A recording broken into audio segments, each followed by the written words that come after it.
Balik tayo dito sa basic formulas natin. So, build, copy, and edit formulas. Understand the difference between formulas and functions. Use the formulas tab. Status bar to perform calculations. Dito muna tayo. Does anybody know the difference between a formula and a function? Formula and a function.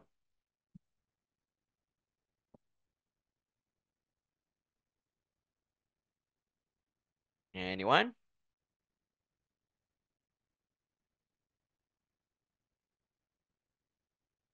Okay. Sige. So, let me zoom in on this. Ayan. So, I'm gonna answer F3. So, to start a formula, you start off with an equal sign. Tapos, you click on, so, sundan natin instructions, no? C3, D3, E3, and then press enter. Okay? Now, who uses AutoSum? AutoSum. So, Ryan, she, Ma'am she. Sir CJ, okay. Sir Melvin, all right. So, AutoSum, you can find that under the Home tab. Editing group, there's an AutoSum there. Now, what is the shortcut key for AutoSum? Shortcut key for AutoSum.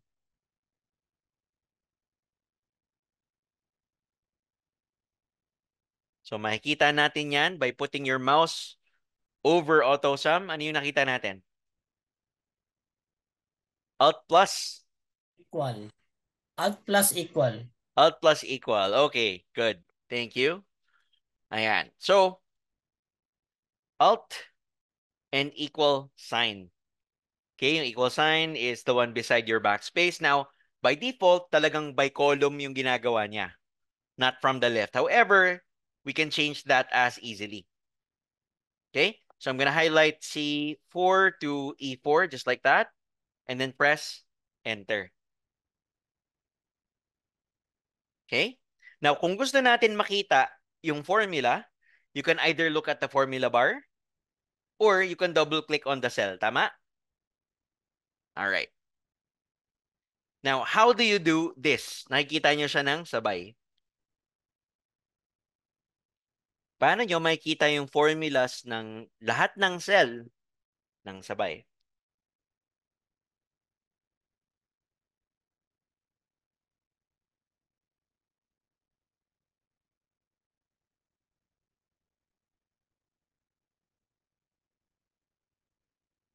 Yung row lang.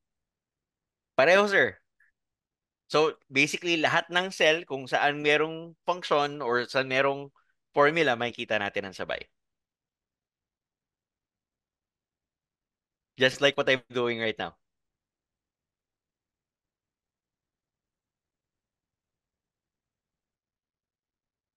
Okay? Sirit na ulit. Ano ba yung show formula? Show formulas, correct. That is under which tab? Their formula. Formulas Pass. tab. Yes. Okay, thank you. So, under the formulas tab, everybody, formula auditing group, there's a show formulas button there. The shortcut, however, is Control plus. And for those of, it's not an apostrophe, okay? Apostrophe is yung katabi ng enter key sa keyboard. Yang key na yan, Control plus, tapos yung shwiw, yung tabi niya, no? That is what you call an accent grave. Okay, lagyan natin dito. This is called an accent grave. Yung nasa taas ng accent grave is called a tilde. Nasaan yan? Beside number 1 on your keyboard, take a look. That is the accent grave and the tilde key. Okay? So the shortcut to show or hide formulas is Control. We're just gonna call it tilde. Ayan, Control tilde. Okay? So ngayon, if you want to review all of the formulas ng sabay-sabay, either you click Show Formulas here or Control tilde. All right? Great. Now, what is the difference between a formula and a function? The first one here, this is a formula. The second one, it is also a formula. However, we are using a function.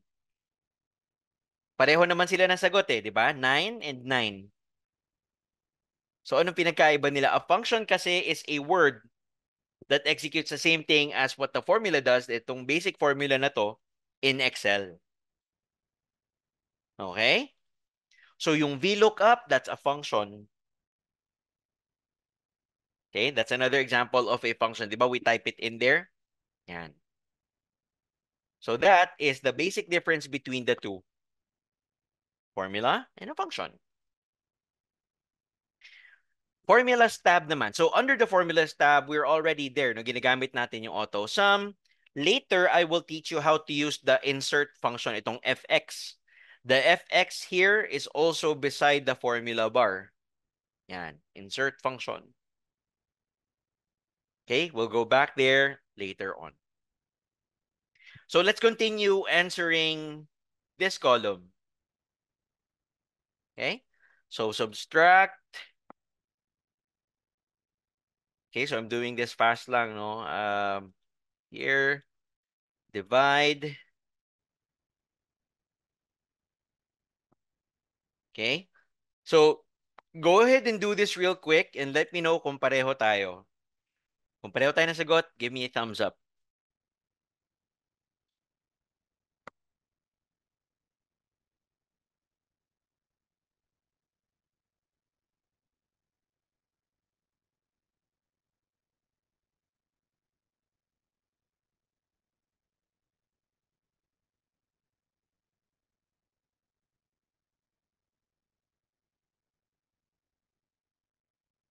Okay, Sir Edward, thank you. Ms. Marcel.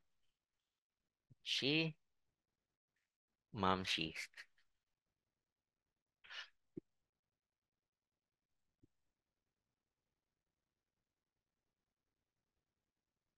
Ma'am, she. May tumatawag ba sa yung ganun? Ma'am, she. Parang wala po, sir. Wala. Mother ang tawag lagi ni Sir Melvin kasi. Mother, okay. Meron po, ma'am she. Ano kasi si Ma'am Angie. Ma'am she. Pwede rin, no? Ma'am, she.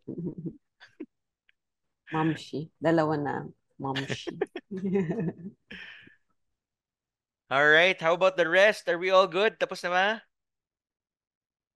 Yes? Okay, sige, balik tayo dito. Now, this is another, ito line number 6 tayo. What do you get if you add C8, D8 multiplied by E8? So, straight formula lang, equal sign, C8 plus D8 multiplied by E8. Ganyan lang. Okay, C8 plus D8 multiplied by E8. Press enter. The answer is 24. Sagutin natin yung next. Number 7, I'll change the color to yellow. Equal sign. So it says in the instructions, group C9 and D9. So by group, meaning may parentheses yan. C9 and D9, close, multiplied by E9. And then press enter. We have 44. Okay?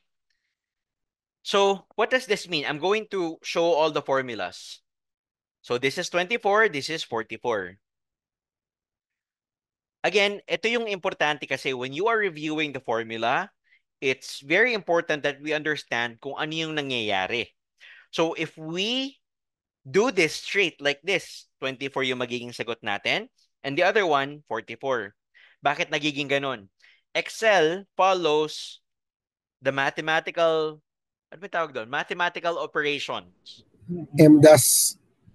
PEMDAS. It's actually PEMDAS. Kulang. MDAS na ba yan? Yes, kasi may parentheses pa. Yan. So, parentheses, exponents, multiplication, division, addition, subtraction. Yun yung pagkakasunod-sunod ng gagawin ni Excel. Yan. So that's why it's important to do that as well. That is also another reason why I added that exercise here so that we have a better understanding kung paano gumagana yung mathematical operations. Okay? So PEMDAS ang nangyayari kay Excel. The rest, okay na yan. You can leave it blank. Before we go to the practice sheet, again, what other questions do we have? We're good? Okay. So everybody go to the practice sheet, please. Let's follow the instructions here. Says insert a row between N and P. Type employee 028, salary 15. At cell C18, calculate the overall salary of all employees. So ganito ang dapat mangyari. 8, 5. Yeah. So I did that quickly lang, but that's exactly what you need to be doing.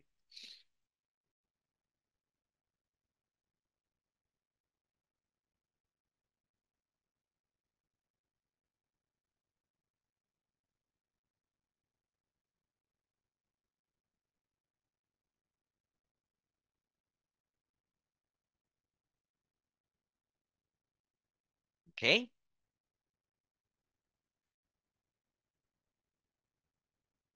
Okay na? Were you able to do it? Insert row, type employee O, age 28, salary 15. Yes? Okay. Pareho ba tayo? 25,450? Yes? Okay. Pareho ba tayong dollars yung lumabas? Sana totoo na lang, no? Dollars. Okay. Okay. Sige, so good, no? Again, that's a quick practice of how to do this. Now, paano natin gagawing peso sign yung dollar na yan?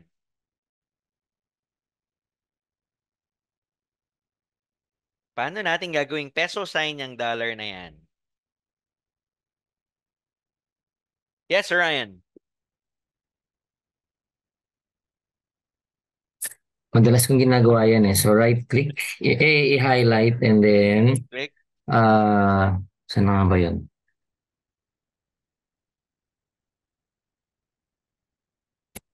Format cell and then currency and then gagamitin ko yung Peso. US. Peso pala, US dollar kasi. Peso. Okay. Peso. Okay, so hanapin lang natin just like this one that you can see. Okay? Thank you, Sir Ryan. So this is the long route. Okay, I'll teach you the short one later. Sir Melvin? Sir, format painter. Format painter. Very good. Thank you. So that's one of the easier ways to do this. Okay? So paano natin siya gagawin? Paano natin gagamitin yung format painter? This is an intro dun sa copy and paste sheet natin.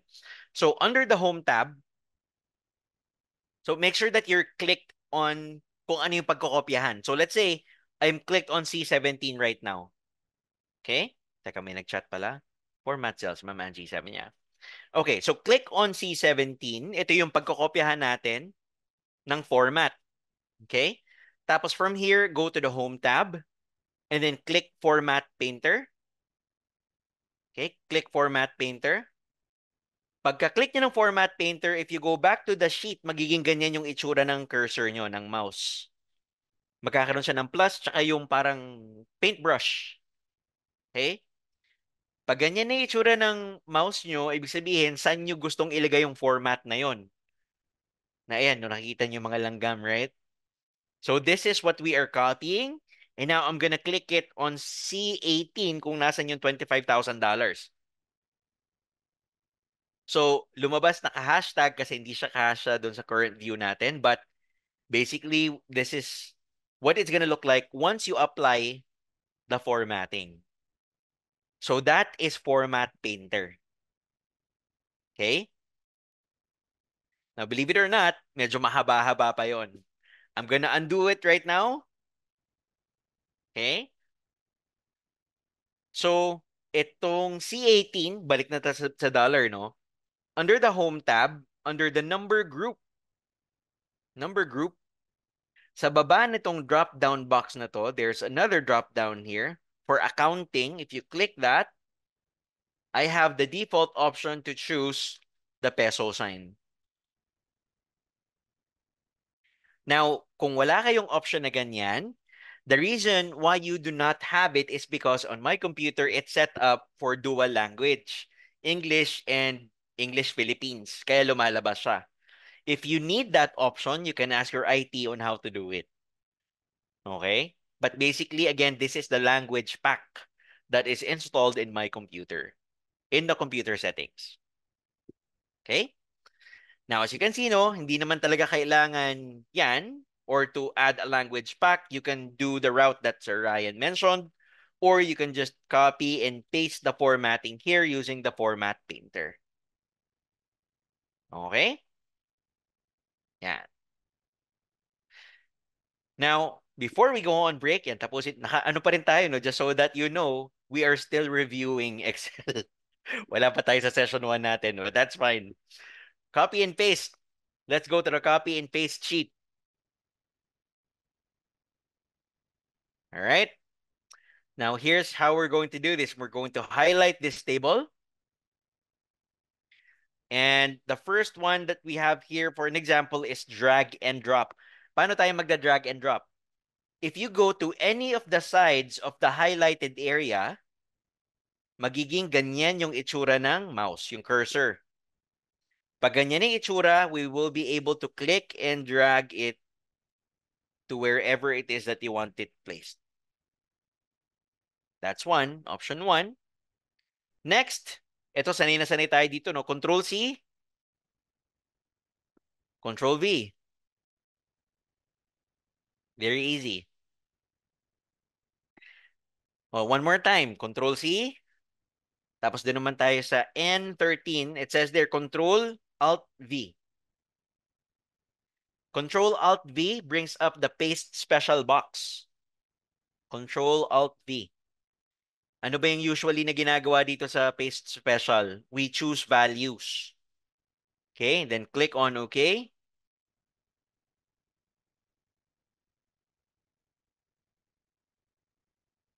All right. Now, I'm gonna highlight this, or ito na lang. I'm gonna highlight this, use a drag and drop, Control C, and I'm gonna go to B22 and then just press Enter. Pwede ring mag-enter lang kesa Control C, Control V. Okay? And Ulit, sir. one more Ulit, time. ulit. Sorry. Oh, Sorry, ulit. yun. So, highlight this, Control C, tapos go to B22 kung saan natin siya ipipaste, just press Enter on your keyboard. So, pwede rin yun. Kung medyo gusto niyo mag-save ng keystroke, -1 keystroke yun. Control C, Control V. Control C, Enter lang. Yan, tatlo lang. Yan.